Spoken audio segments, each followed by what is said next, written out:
This is Trump talking about basically, so he set up last night, Israel and Iran came to me almost simultaneously and said, peace. I knew the time was now. The world and the Middle East are the real winners. Both nations will see tremendous love, peace, and prosperity in their futures. They have so much to gain and yet so much to lose if they stray from the road of righteousness and truth. The future for Israel and Iran is unlimited and filled with promise. God bless you both, right? So he goes and he says this shit, right? And I mean, if they stray from the path of righteousness and truth, how do you believe in Trump? Well, because it worked. That's the reason why people believe in this guy, because he does insane shit and somehow he comes out ahead.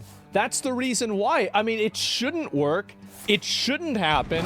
There's no reason for this to happen. It defies all logic and rationality. No, it didn't. Well, no. Okay, so then, well, it didn't work though. Well, now it is working again. So it didn't. Okay, so he says that there's a ceasefire. He's promising there's a ceasefire.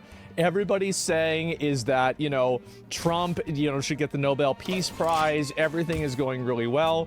This was a moment. Now, we're hearing incredibly optimistic views coming out of the White House as far as how long this can hold and what this is going to look like. Yes. That obviously still remains to be seen on the implementation side of this, and waiting to see if the firing does stop and if Iran and Israel do both agree to this. Because, you know, speaking of the fluidity of the situation, it was just 24 hours ago that President Trump himself was suggesting a regime change in Iran was a possibility. And obviously right before that, having the United States strike Iran. And so, of course, yes, there have been a lot of phone calls going back and forth. In part, this has to do with Iran's limited response earlier, where they fired on a U.S. base in Qatar, but there were no casualties. We know that they did give a heads up that they were going to be firing on U.S. bases without exactly specifying which ones. I mean, how is it like, how do they just tell you, like, yeah, we're going to bomb you? By the way. But that is the question here. Yeah, is just if by the way, the United States felt that it did not need to respond to the Iranian retaliation, did that create the space for this? That is what we've been hearing from administration officials. And so the question is whether or not this still holds for the next few hours. And so they're trying to second guess Donald, right? They're saying like, oh, bro, this shit's not going to happen. Then in the middle of the broadcast, Caitlin, I just been given word that Iran, according to a diplomat who briefed CNN, Iran has agreed to the ceasefire. So this is significant. I just want to try to learn some more information as soon as we get it about that. But if that is the case, that's incredibly significant, because that is, we were waiting. We had not heard from Iran. We had not heard from Israel. All we were going on so far has been the president's social media post, which was some 2 hours ago. So again, that is the first indication we have that Iran has agreed to this. Well, there we go. And so anyway, this is how it is. And, you know, everybody was happy and things were going very well. And so then right after that, obviously, oh, by the way, the House passed a bill to defund the Taliban. I don't know how that exactly happened, but, you know, that's where we're at. And so and then there's this guy, too. Reports that Iran has targeted U.S. military bases and U.S. service members in the Middle East, putting the lives of thousands of Americans at immediate risk. I join Americans. I pray for their safety. This afternoon, I asked the Trump administration to immediately provide a classified briefing, laying out the full threat picture, the intelligence behind Iran's retaliation, and the detailed scope and timeline of the U.S. response. So he's very unhappy. More importantly, I've demanded they lay out exactly what measures they're taking right now to keep our service members safe.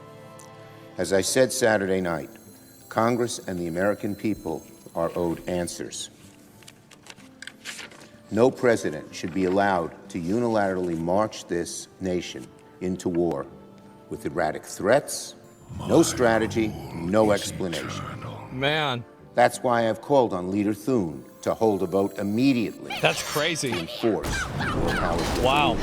Not even Obama. The law requires the Trump administration to consult with Congress. The Constitution demands it.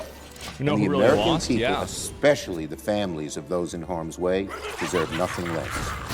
Confronting the Iranian regime's nuclear ambitions and stopping their campaign of terror. This is right when he's strength, resolve, Right and whenever he's announcing the peace strategic deal. clarity.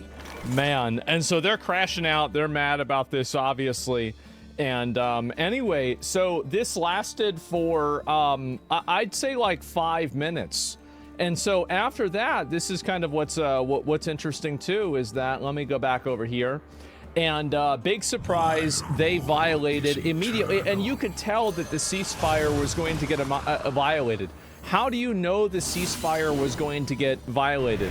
The reason why is because they were literally, like, they put a timer on when the ceasefire was, and they were trying to bomb each other and, like, fucking get the last hit in before the timer runs out. Like, I mean, are you kidding me? Like, do you really think this shit was gonna stop? Like, what kind of bullshit? That's like a fucking video game. Yeah, they're like, okay, bro, all right, it's 1:52, and we've still got another, okay, yeah. We've got 8 more minutes. All right, send another one. No, it should be fine. We'll tell Donald that we started whenever it happened and it just landed. It was a misfire, right? A delusional. Yeah, Tekken last round. Yeah, exactly. And so then finally, Trump finds out about this and he totally fucking crashes out. Like, he's